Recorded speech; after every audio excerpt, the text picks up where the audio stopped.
love the chase and the hunt, and I set the pace when I'm running. I always take what I want and I always give it 100. Don't need a bank, no I'm funded. Play the game like it's nothing. I'm always thankful for something. Don't take for granted, stay humble. Now wake up! It's time to look at the enemy. Look in the mirror if he is no friend to me. It's not working out, maybe it's the chemistry. It's time to break up so I can make a better me. Better believe in your mind, cause it's everything. You can mold, shape, find almost anything. All it takes is some time and some clarity to find your identity. It's mind over everything. That song. Din from F105. How you guys doing? Once again, the stream is back. We had a blizzard. It cut us off. So we're going to start from halfway point. So if you don't know what we're talking about, let's see how long this is. And also, check out our GoFundMe I'm about to set up so that we can buy a better internet provider for James Rizzi. Yeah, there's no judgment. Yeah, well, no, it was there's a blizzard here. That's what's the problem. I know, yeah. It's going to be May in a minute and a half, and there's a blizzard. Like I live on Hoth, apparently. In hell. So anyway, that happened. The internet was strong until the blizzard kicked out. Din, you guys were talking while I was off, and I just got a message from Din saying, we're doing great here. I'm going to walk away. All the messages are coming in now, so I'm going to walk away. You guys have fun. No, look, before we start talking, we're talking about Luke Skywalker. He should have died. Well, let's go right into it. Should Luke Skywalker have not killed off, heroically or not, in the last Jedi? Should they have waited for episode 9, which is now known as Rise of Skywalker? Did they make the right choice? Oh, we're starting with me this time. Yeah, we'll start. Okay, so was this where we were talking about did they kill him off too soon? Yeah, did they make the right choice, killing him off in 8 and not 9? They definitely did make the choice, right choice in 8 because I needed to see that on screen when I did. So, thanks to the Force, they didn't wait. Also, I think that, and it's just a theory, but I think this is part of the grand plan that we saw he fell, his cloak fell on a rock by a cave, which is very biblical with the whole resurrection thing. 3 days later, there needs to be a rise, a resurrection. So I think there's more for Luke to do in the next movie. And I think we're being misdirected when he tells Rey in the trailer, we've taught you all we know, 1,000 generations of knowledge. They live in you now, and it's your fight. And I think we're being misdirected to think that we won't see any Luke, and I think we will.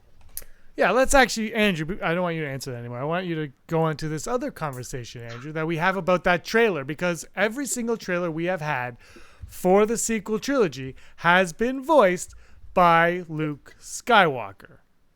And in the Force Awakens, it wasn't the first teaser, it was the second teaser, but it was the first real teaser when we got dialogue and we got, Han and Chewie were home moment. But it's Luke Skywalker saying the Force is strong in my family spiel.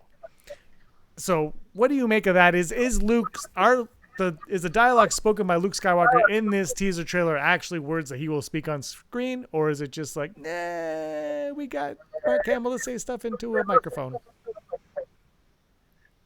If I had to venture a guess, like if I had to put some odds down at a table at Vegas, I would say that the lines in the trailer will not be in the movie.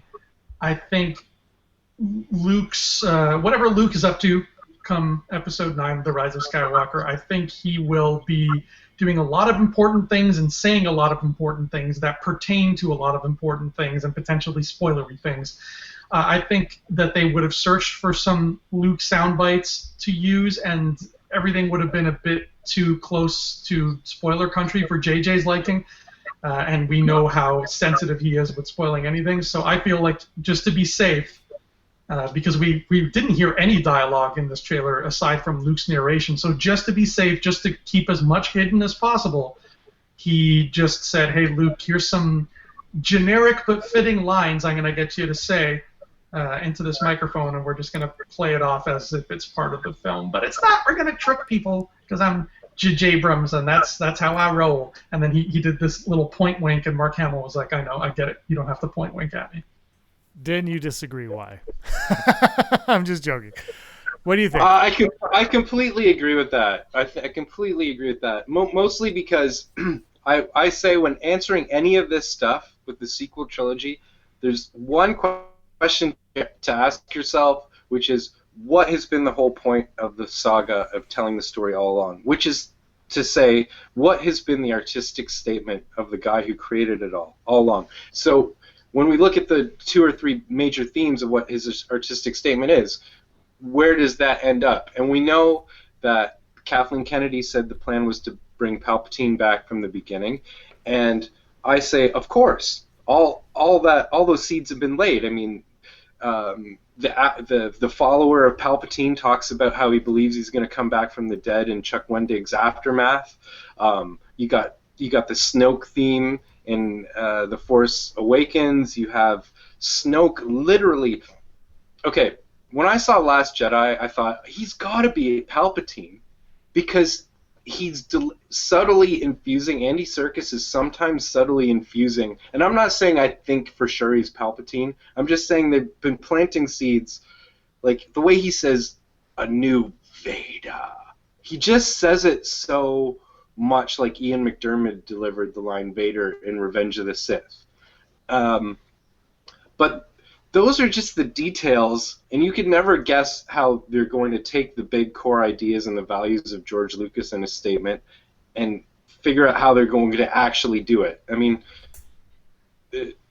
but you can know what the core ideas are. And the core idea of Lucas was that this story is about understanding your darkness, which is selfishness, and your light, which is selflessness. And he's lectured about this in public, too, over the past few years, and he's made it very clear that the whole point is through knowledge, the knowledge of good and evil, the classic phrase. The knowledge is you know what your evil is. He made that whole Yoda arc about Yoda having to find out his hubris was pretending he didn't have that evil anymore and that darkness. And you have to have the knowledge of it.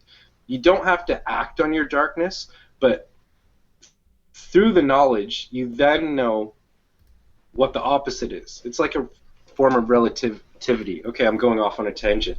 But without the ability to know the dark things you're capable of, you can't choose the light things. Why am I going? You know, I'm getting lost now. What was the question here? I know I'm going somewhere good. We're on just Luke Skywalker in the Last Jedi and Rise of Skywalker, and his voice in the trailer, and what's up with that? Right. Okay, that is where I'm going. What's up with that is that also in the Yoda arc, I don't know what's been recorded and what hasn't yet. I might have said this already, but George Lucas, while he was writing the Yoda arc at the end of the Clone Wars, he would have been kicking around sequel trilogy ideas because he had the outline for the whole trilogy ready for Disney for the sale. But he wrote Yoda to say he had Yoda say victory not in the Clone Wars but victory for all time. And what I think the Rise of Skywalker represents ultimately, as well as all the other things like specific people, is the victory that for all time that George Lucas is talking about, which is that the Jedi, through love, which is a pragmatic acknowledgement of what the true power of the universe is, which is oneness. The Force is one. It binds everything. Through that knowledge, and through what Qui-Gon calls love of other, that's how he was able to start the path to being a Force ghost. And why George Lucas even said the Sith will never achieve that because they don't love. That the ultimate victory for all time is the Jedi will achieve this sort of ultimate oneness, which is the power of the universe. And through that, they will always then have the edge over the Sith. It's sort of like the archetype of victory of all time in the Bible, which was like the victory over sin. It's sort of like picking up on that archetype and giving it its own Force twist. And I think the Rise of Skywalker will only, as a movie, will only work to end the whole saga if it's saying something philosophically and artistically personal that reflects where George Lucas was going. Of course, JJ and everyone else working on it could add their own voice, specifically JJ, because he's an artist, and he does have something to say. But to end it right, the Rise of Skywalker has to be the rise of where this has all been leading the whole time. So Andrew, has the grand finale of this 9-part saga been laid out to us simply like that? Like, do you think that's where we're going with this? Do you agree with Din's assessment of it all? I agree. Yeah, I think that the core ideas Lucas upheld, which are, they're being continued to being upheld by people like Dave Filoni, people like Pablo Hidalgo and Lee Lynch.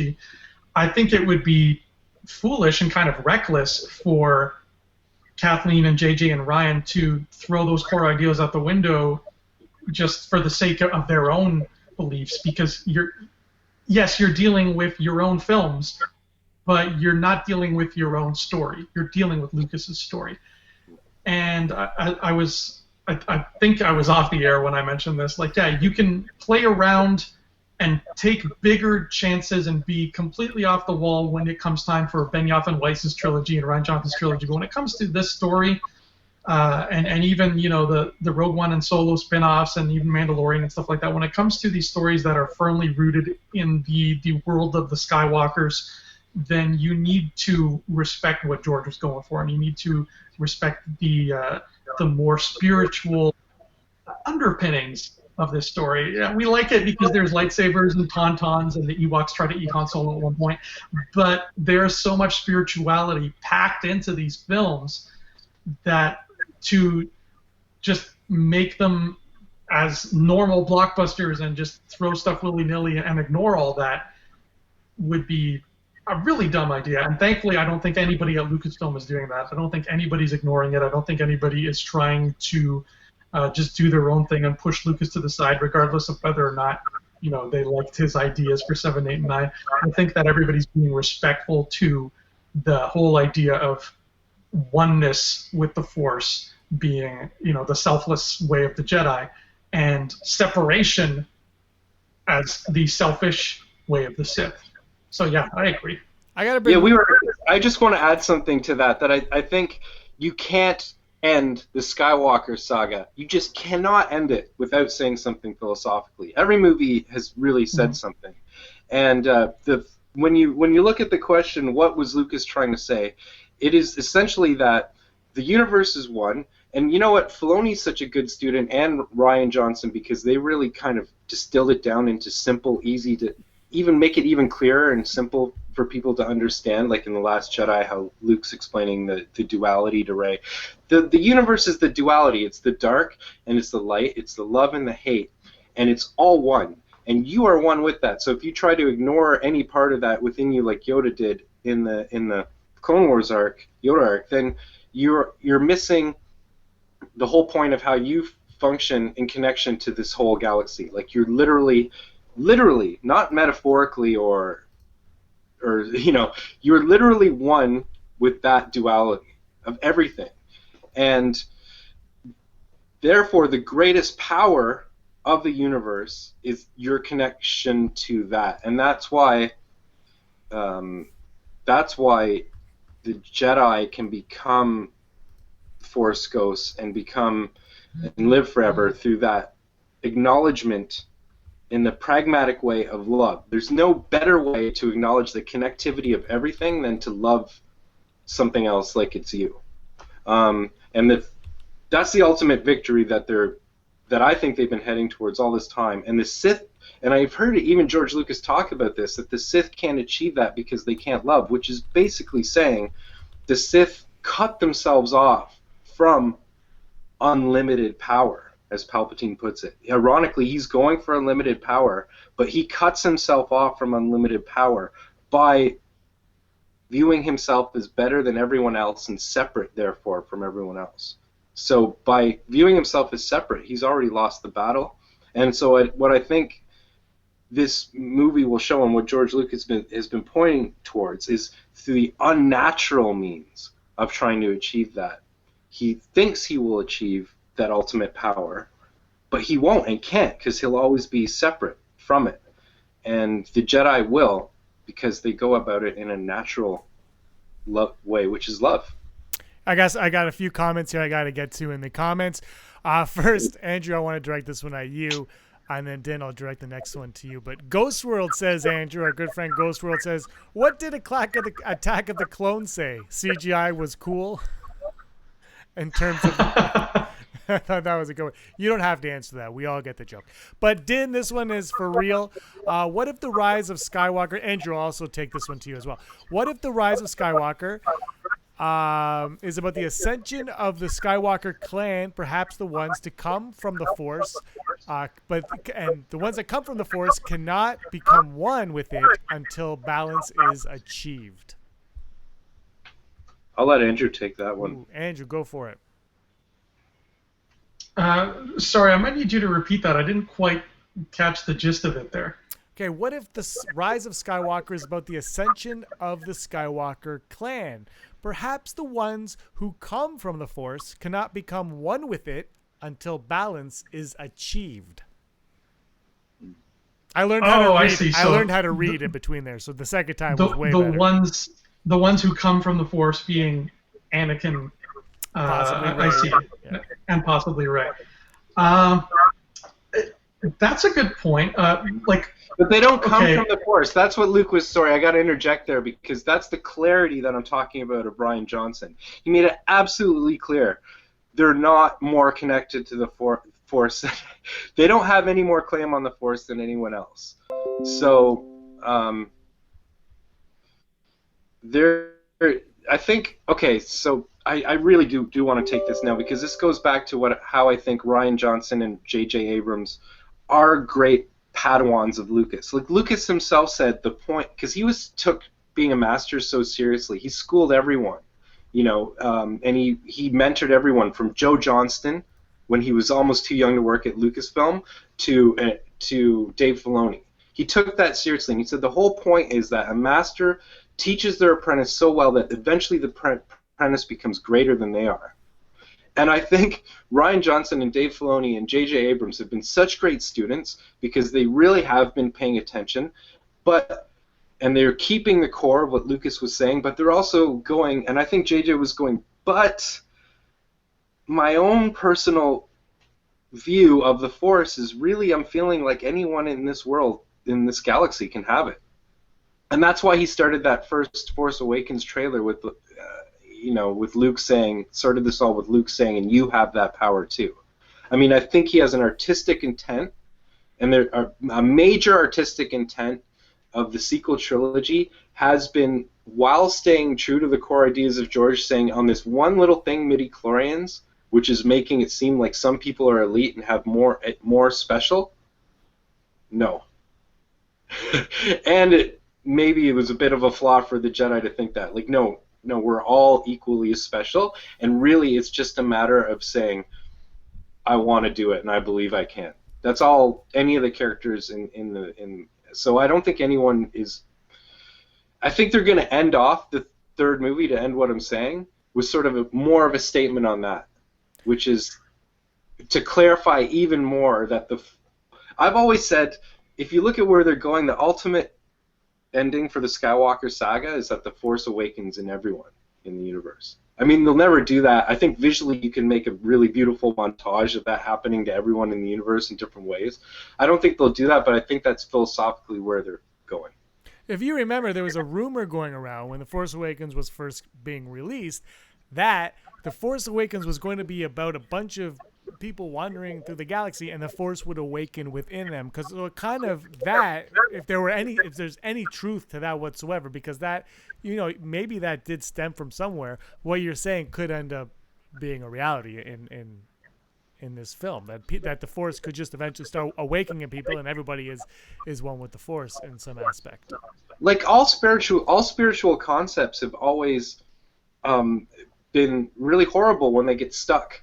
And this is the way it is at this period of time, but they always need to change in context for the time.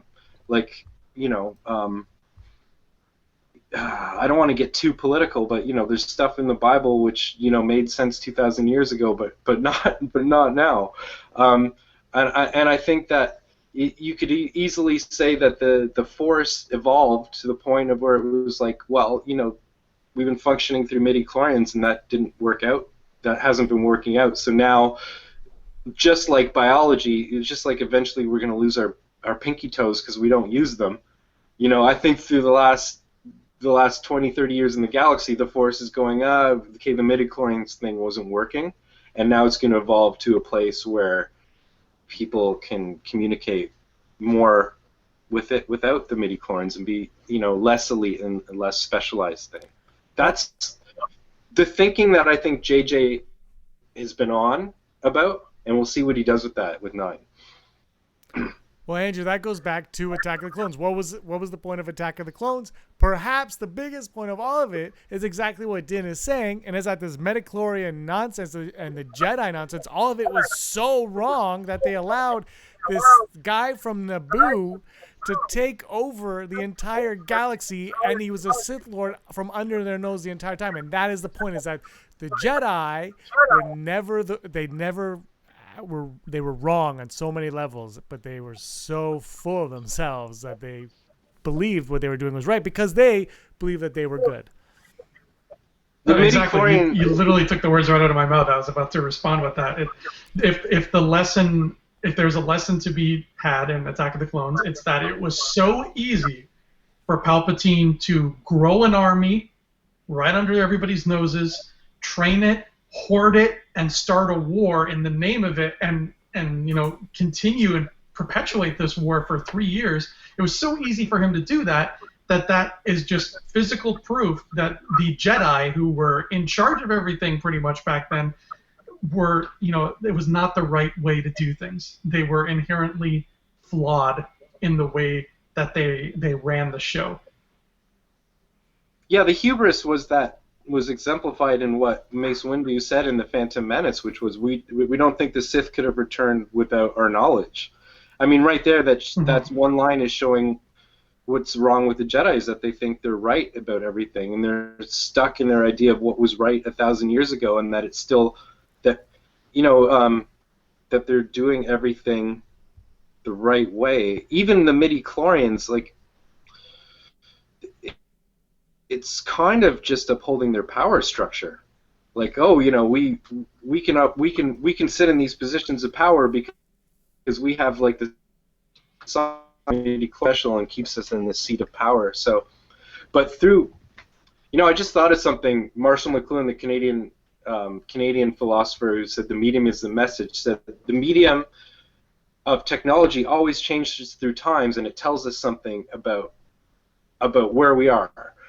So he said, like, the TV was what it said was that 10 people who own everything are choosing the message that goes out into everyone's TVs across the globe, and that's the message. The message is 10 people are choosing what everyone thinks. And then he said, through time, whenever some media, whenever one group of people are too powerful, they have a technology that upholds that. But a technology will invent itself through history that will democratize and balance out power again and take it out of the hands of the few and put it into more people. So he actually, before the internet was invented, he drew a picture of TVs broadcasting back. And so the technology will one day invent itself where everyone's TV will be able to broadcast their own message out and will balance power again. So the internet. So I think of midi-chlorians like that. Midi-chlorians have been upholding this power structure, which became too centralized, too powerful, and things got out of balance, and the Jedi had too much power in their hands, and they were doing wrong by it. They were, through that hubris of holding on to that power and their status, they were not recognizing that the Sith had returned and were going to take ultimate power. So the midi-chlorians then, is sort of like a microscopic technology that's communicating with the Force, would then be like, oh, this hasn't been working, and the universe would adapt and get rid of that technology and find some new way to work. I'm really going off on a weird tangent there. That's fine. Andrew, anything you want to add to that?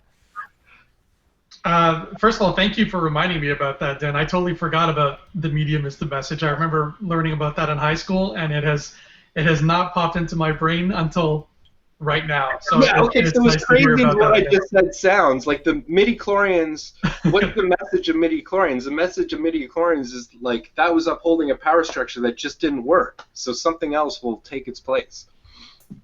Mm-hmm. And so like there's so much now to be brought to light philosophically as well as storytelling in the Rise of Skywalker. So let me ask you this, Dan, because I ask this of people all the time, and James is probably so sick of hearing it. But now that I have I don't even know what you're gonna say, and I'm like, oh, again, you're saying. Yeah, he's really tired of it. But let me ask you this, Dan, in all honesty, what do you think the chances are realistically that this is a 3-hour long movie or thereabouts, and would you want that? Yeah. I mean, what Star Wars fan wouldn't want as much Star Wars as they can get? I don't think they'll go quite that far. I could see it. I mean, if you want to keep that Star Wars feel, then you're going to want the movie to be tight. But I think you could push that a little more if there's more to say. In a lot of photos, they seem to be doing a lot of walking, to get to that Death Star. So I think, like Lord of the Rings, they're going to need some screen time for all that walking. Exactly, and I go back to this example every now and then too. But if Transformers 4 was allowed to be 2 hours 45, Star Wars 9 should be allowed to be as long as it wants. That's all I'm going to say. Yeah, I wouldn't complain. Let's go back to this Rise of Skywalker, the meaning Rise of Skywalker, Sheev Palpatine. We got to go all the way back to 2012. Disney buys Lucasfilm for $4.1 billion. Like it spent the money, and then they go, guess what? We're going to make Episode 7, Episode 8, Episode 9. We're going to have spin-offs. We're going to do TV shows. They said they were going to do it all. Now we are 7 years later. We have, how many films have we got now? 4 Star Wars films by them, right? Four Star Wars films. The saga, Episode 9 is coming. The saga is coming to an end, and we see, obviously, we hear that Sheev is returning. Palpatine is on his way back. And then Kathleen Kennedy says, well, we always knew we were going to bring him back, and word starts coming out that Ian McDiarmid was told very early on that Sheev was coming back. Here's where I want to get to everything. All we have heard from all of this time now, leading up to everything, was that there was no plan. If you remember, Rian Johnson said, I got to go in and do whatever I wanted. And everyone was like, oh, and then they watched the movie. He said that the story group gave him free range to do whatever. What are the odds, never tell me the odds, that, yeah, they said, Rian Johnson, do whatever you want. However, Luke has to die. Palpatine's coming back. You got to get rid of Snoke or prepare for the next one to Snoke to go early. Like, do you believe that there were beats that he had to hit in that film that they just never mentioned to us? Because if they did, we'd be like, well, Sheev on his way back, obviously. Yeah, I believe they had like maybe 5% or 10% or whatever of things that he had to stick with as part of the general plan, but the rest was like, now figure out how you're going to do it and be you are so that the story becomes richer. But I believe Kathleen Kennedy when they say the plan was for Palpatine to come back from the beginning. I mean, we know the same was with Kylo, that Adam Driver was told by JJ that this is where you're going to end up, and he's known since the beginning. So this assumption that they haven't had a game plan is just really, I feel like, a narrative built up by disenfranchised people who are making up facts and about what they know went on behind closed doors. Like, you don't know. You weren't behind closed doors. You don't know anything about how they've been running this business. And they're running one of the biggest businesses in the world. They're not going to go share their secrets with everyone. Like, they're going to keep a lot behind closed doors. So it's really just silly that a bunch of people who have no idea what happened behind closed doors assume that they know. We have a couple of facts now that they've had... And even Pablo Hidalgo tweeted, after The Last Jedi came out, that they've been keeping with the core ideas of what Lucas wanted to do, the core basic things, but they've been changing a lot because they bought the company and they're artists and they want to be creative too. Like George was creative. Hey, they want creative freedom. Like George wanted creative freedom. Like it makes complete sense. So I've always felt like the seeds of, I think again, I don't know what we have recorded and what we don't, but I was talking about how, from Chuck Wendig's Aftermath to everything that George Lucas has set up since Jedi, that Palpatine's been coming back because that is what he's been trying to say. Andrew, anything? Yeah, the idea that they would not collaborate or just talk to each other in the writing room. The idea that they would just be like, okay, you do your thing, and let's come together and see what we have. It paints a picture of a very sloppy process, and I don't think that Lucasfilm or Disney got where they are by being sloppy. I doubt that is the case. I feel like they're smart enough to understand that, especially when you are making a trilogy that is meant to be a trilogy from the beginning. It's not like, oh, part 1 did well, so let's make 2 more. No, they set out from day 1 to make 3 movies. When you do that, you sit down and you're like, you map out beats. I have been told by countless people, because I'm a writer myself, I've been told by people who are like, oh, okay, so here's some advice for you as a person who wants to be a writer. Buy these books and read them, and in every single one of those books, guess what it tells you to do? Make a storyboard that charts the plot of your story from beginning to middle to end. So to say that these people are not making that chart says they're going against everything that they teach every writer ever on the face of the earth to do. They're not doing that. I promise they are not ignoring the basic principles of storytelling and just being flippant. And if they are doing that, which they're not, then like hire me, because I'll follow the rules. I promise. But they're not being dumb about it. They are doing it the correct way. They are following a process and being professional storytellers.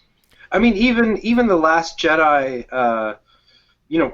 First of all, the Aftermath just basically says that they're toying with the idea of Palpatine coming back, like point blank. That's from the story group. But even the Last Jedi visual dictionary, the little blurb on the page about Snoke says, but he keeps his true identity a mystery even to those closest to him. And Pablo Hidalgo wrote that book.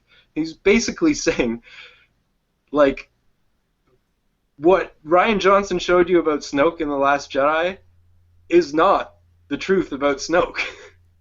Like, it says it right in that blurb. He's keeping that secret to even those closest to him, which are Hux and Kylo. Okay. And that's how the scene is so brilliantly written. It's written so that he could survive that, and it could be Palpatine, or it's written so you could kill him off. He evokes Palpatine-type phrases and language, like the way he sends Rey to look at the mirror. That's pure Palpatine. The way he says Vader is pure Palpatine. It's written so that it could be construed that he knew Kylo would kill him. Like, it's written so perfectly that it's not definitive, that it could be open to be interpreted a million different ways after, So to say definitively Snoke is dead is it's not really written that way if you watch the scene. I just watched the scene the other day because everybody knows I love my Praetorian Guards. Anyway. Look, but the one thing I got to bring up about this, though, is, okay, that's all fine and well and dandy, and yeah, Palpatine's back, and yeah. However, it is all fine and well. No, but the problem is from a standpoint of the viewers, from the haters, let's say, is okay, if there is this plan, they're like, well, this is where we're always going to end it. There's still going to be this backlash of they're retconning The Last Jedi, and I'm worried that there isn't a retcon happening, but there's an expansion of what The Last Jedi is, and Rise of Skywalker is actually going to make The Last Jedi a superior film because it is the middle film of it all. So really, all those questions, like you said, is Snoke dead? Is he alive? There are questions in there that we right now assume are answered, but in Rise of Skywalker, everything could just be like, That's actually setting up all of this. But my fear, Andrew, is that fear is going to be translated into retconning when that's not what it is. Well, look, people are going to see what they want to see. If somebody absolutely hated The Last Jedi with every fiber of their being, they are going to want people to agree with them. So they're going to watch Episode 9 and say they're retconning Last Jedi because they know it sucks, like I know it sucks. Conversely, if somebody loves The Last Jedi with every fiber of their being, they want the same thing. So they're going to watch Episode 9 and be like, ooh, see, they're backing up. They love it too, and they're making everybody else understand why it was so brilliant. So that's just how we are as humans. We're going to perceive things from a certain point of view, Luke. But I'm just going to say this. I'm just going to say this and leave this on the floor here. As a person who really, really, really liked The Last Jedi, if it turns out that Snoke was a body that was just being possessed by the spirit of Palpatine, and that was Palpatine the whole time, just in a different body, if that turns out to be the case, then all of a sudden, like that, Snoke dying in Episode 8 is no longer a disappointment to people who are disappointed, because now it's like, well, you don't have to be disappointed that you didn't get to learn who this guy was, because this is who he was. He was Palpatine the whole time. So you don't have to learn about this new character and learn why is he coming into the story now, where's he been all this time, blah, blah, blah. All of that is brought to light. It's here. It's like he is a random person whose body was inhabited by the spirit of Sheev Palpatine. There you go. All of a sudden, that disappointment no longer has anything to build a foundation on. So this is absolutely something that could and probably will happen, this kind of thing, in The Rise of Skywalker. That's all I'll say. And I mean, I think it's just open. I think the way it was written is, and what they've been doing with Rey and Kylo is that really they have the basic idea that holding on to life is the Sith thing, and so that means either Palpatine or Plagueis. Vader turned away from that, and he then did it the right way and became a Force Ghost as Anakin. So that is truth. That's where it's going. I think the writers have been given enough freedom, though, to go, how are we going to do that?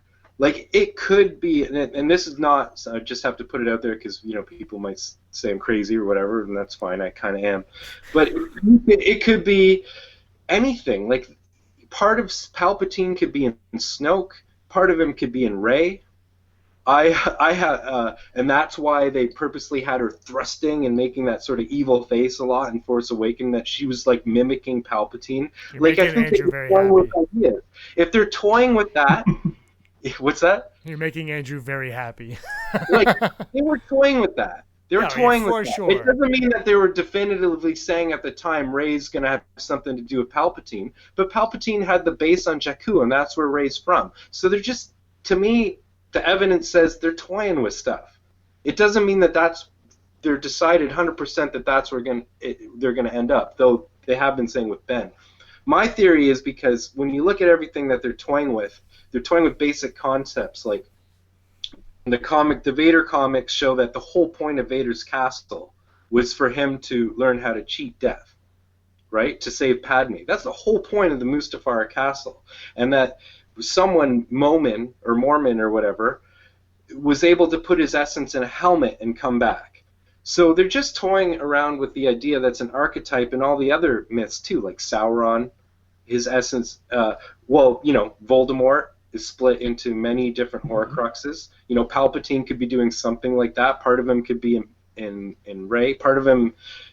I thought, wouldn't it be cool if they're toying around with this idea of the helmet in the comics? Because the comics coming out after they know the script of 9. Oh, there might be something to do with helmets. So maybe when Snoke said to Kylo, take that ridiculous mask off, maybe he had a plan for that mask. Maybe some of Palpatine's essence is going into that mask. And then so maybe it's reforged in the next movie. It's sort of like a ring or a Horcrux, that this is when Kylo puts it on, he's then maybe possessed by Palpatine or doing some of his bidding to then go somewhere to I was thinking that'd be cool if Kylo puts the helmet on. He's possessed a little, but the point is that he's going to help find where Palpatine is to help him, sort of like how Voldemort was using those, people to help him return, and possessing them, so that Kylo then has to get and I would say that would be a cool way to then bring in the some truth in legends thing of clone emperor. Like he has a body waiting, but has to get his essence into that body, and it's taken a long time to sort of figure out how to do it all. And that is why Kylo says, and Kylo's been maybe in on this a little, like Kylo says, I will finish what you started, speaking of Vader. We assumed it meant, oh, he's just going to control the whole galaxy like Vader. But we never thought of what else Vader was trying to achieve, and he didn't finish what he started. Maybe Kylo's going to be after the secret, too, of conquering death. And maybe he has to do it with Palpatine, and that's how, like Vader, together they will discover the secret. So, like, all I'm saying is the theories are fun because, as writers, that's the fun they must be having. And going, we know the basic idea, but, like, we have total freedom to figure out how and why we're going to, what we're going to do creatively to do this. This is what drives me nuts is people are like, oh, we're going to get, 8-10 more months of people with bad theories. And I'm like, what is a bad theory? For me, it's like part of the fun is when someone says, do you think that Luke is not dead? A Mike Zero video is a bad theory. No, his theories are fun. And you know what? His theories come out, and they came out like before before years they've been coming out. But you know what he does? When no one's talking about Star Wars, he still pushes out these ridiculous theories, and you're like, well, I'm going to watch it because I want to know something. I want to just hear someone talk about Star Wars ideas. And maybe every once in a while you might buy something that's happening. So the theories are what makes the lead up to the films fun, and what brings us all together, brings with comments and the comment sections together. And then we watch the movie.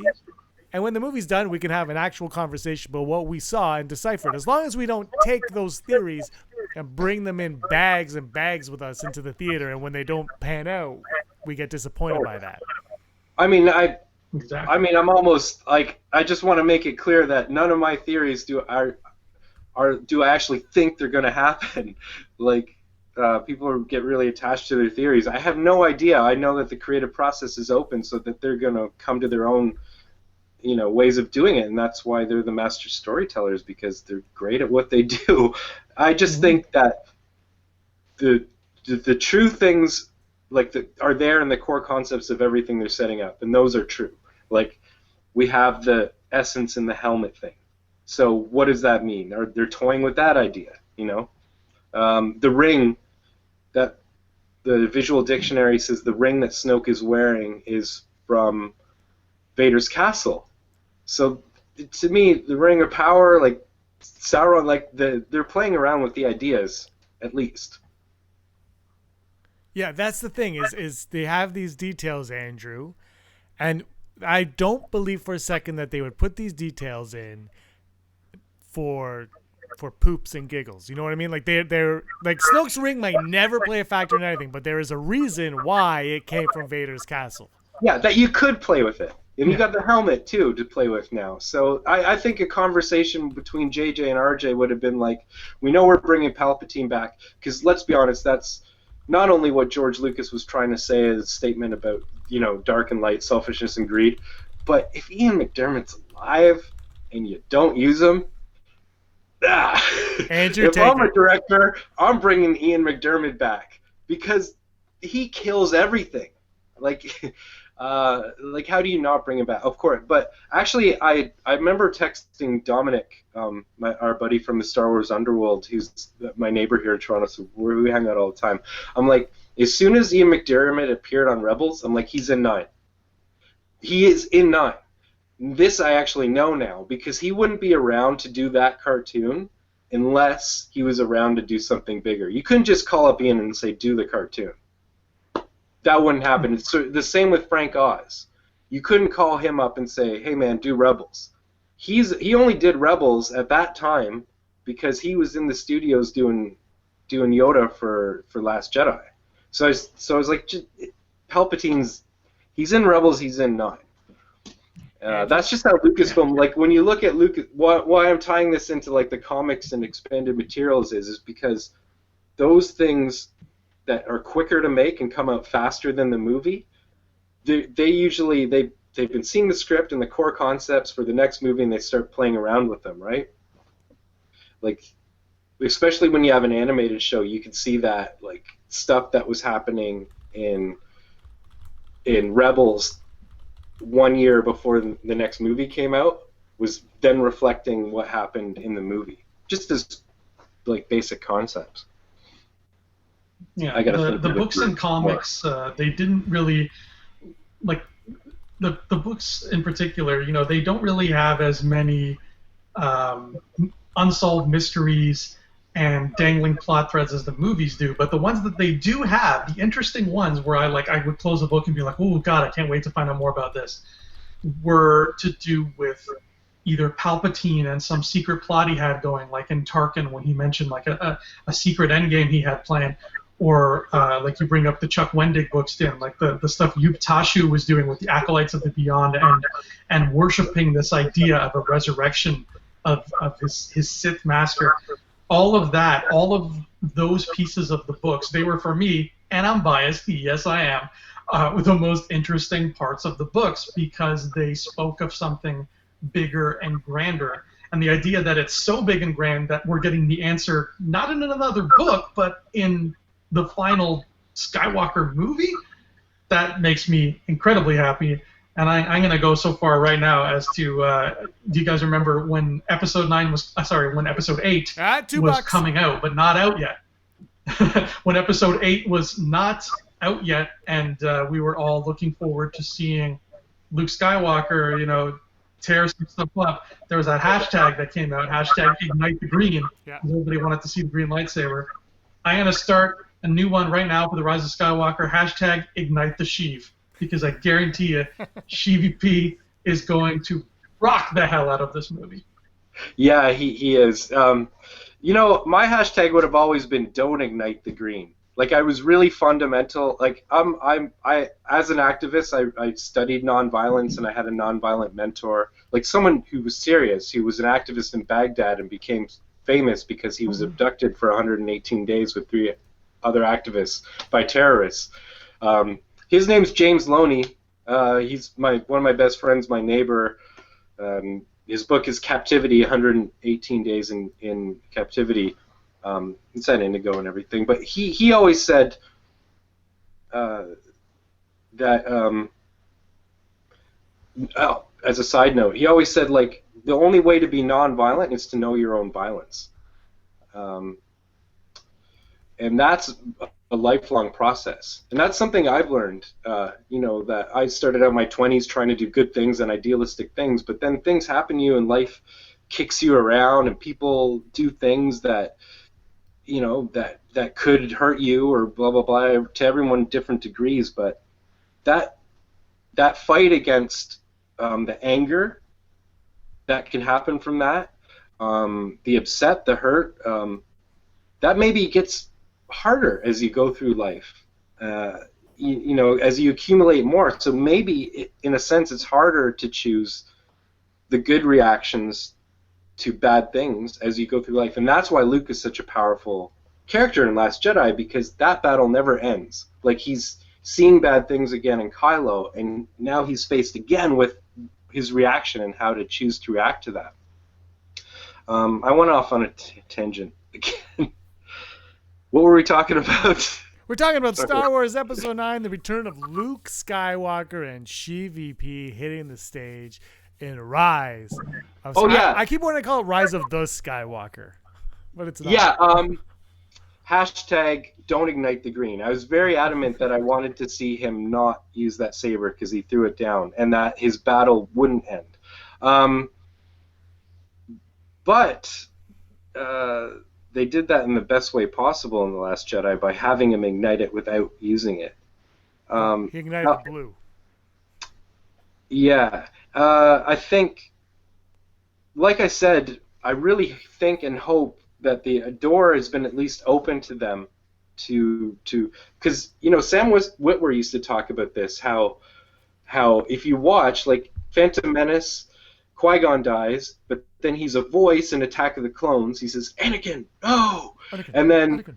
by episode 3, he's teaching Yoda and the Clone Wars to finish what he started and become a ghost. And then Obi-Wan disappears in 4, but then in 5, at the beginning, he appears to Luke on Hoth, and he's really see-through. But then when he appears to Luke on Dagobah, he's a little less see-through and getting more color and more corporeal. Then when we see Obi-Wan in Jedi, he's really got more color and looking more corporeal, and he even sits on a log.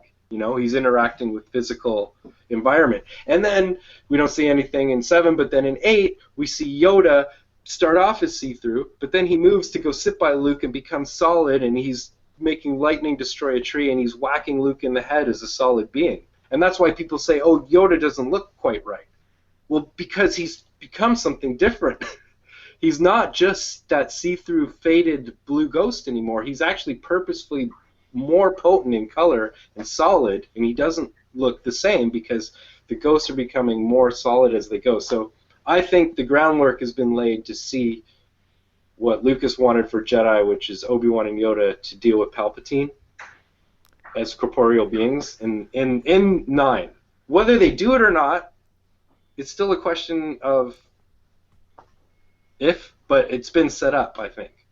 Andrew, I'll give you the final word. That's a topic for another day that we're going to really, really explore here at Rebel Scum Podcast. Give us a like and a subscribe. I know the internet sucks because there's a blizzard, but give us a like and subscribe. It means the world to us. Andrew, give you the final word on that one, then we will say our fond farewells. The Force ghosts work in mysterious ways, and I like that concept that you bring up there, Din, about them getting slowly stronger and stronger on their own. I think that there's a lot about the Force that we might never know, but the idea of what we could learn in The Rise of Skywalker pertaining to that is a very, very juicy one, and I think you're right in suggesting that we're going to get a lot in that regard. Can I ask you a question? So you guys have obviously been getting my sound fine the whole time, right? Yeah. So I just woke up from my nap right before we did this, and obviously I wasn't Yes, thinking you clear. I didn't have my headset plugged in the whole time. You are a little tinnier than normal. I was going to bring that up, but we've had so many amazing Wi-Fi problems that I was like, nah, let's just let it go. We don't have time to worry about it. But It was cool, like a Jedi Starfighter headset. So absolutely. But we're going to be doing, we live stream once a week here. We'll be doing more. Din, you don't have a choice. You will be joining us more because we love your insight onto everything. You give us a fresh voice, fresh take. Plus, we like your music a lot, and it gives us an opportunity to play it with reason, other than just like listen to this. So we have that as well. So anyway, Force Ghost Luke versus Force Ghost Palpatine. I guess we have our topic for next week. Din, thanks for joining us on the Rebel Scum Podcast. Where can everybody find you, and tell them about all of your music? Oh yeah, my pleasure for being here. These conversations are too fun, and I'm super thankful for the platform and all the love the music gets. It means a lot. It's at F105 Music is our handle for everything. So Twitter, Facebook, Instagram, and F105music.com. All right. Andrew, tell them about the Andrew Fantasia YouTube channel. The Andrew Fantasia YouTube channel is a channel where I talk about analytics and the stock exchange ad nauseum in a monotone voice with videos that don't last any less than 25 straight minutes. But then I also talk about entertainment on there. Right now I am doing a bunch of it's honestly, it's been like the craziest month because like Star Wars Celebration happened, and then right after that Game of Thrones happened, and it's still going on, and then right after that Endgame happened. So I am just exhausted with the amount of stuff to do, but there's lots of fun stuff to talk about, and I've actually just started another show on the channel where I talk about literature. I talk about fantasy and sci-fi books, and it's a lot of fun. And you have your book. Check out Side Scroller. It's available on Amazon right now. Buy a copy. I have a copy. He signed it for me, and it said it was mean what he wrote. But actually, the best part of what he wrote in my book was I one day during, if you guys go back, there's an episode of the podcast that we did, and I'm like, I'm going to ruin the ending for everybody. And I went to the end of the book, and actually the page I went to, there was a note saying, don't don't spoil this for everybody. Like, just randomly happened right there, which was great. So check out Side Scroller. Check out F105. Thanks, guys, so much for doing this. It's always a lot of fun to do the live streams, especially when they work. Anyway, we're going to end the show now with some Rebel Girl for everybody. So Andrew and Din, please mute your microphones while we have the soothing sounds of F105. Good night, everybody. Thank you so much. I just plugged my mic in. Too bad.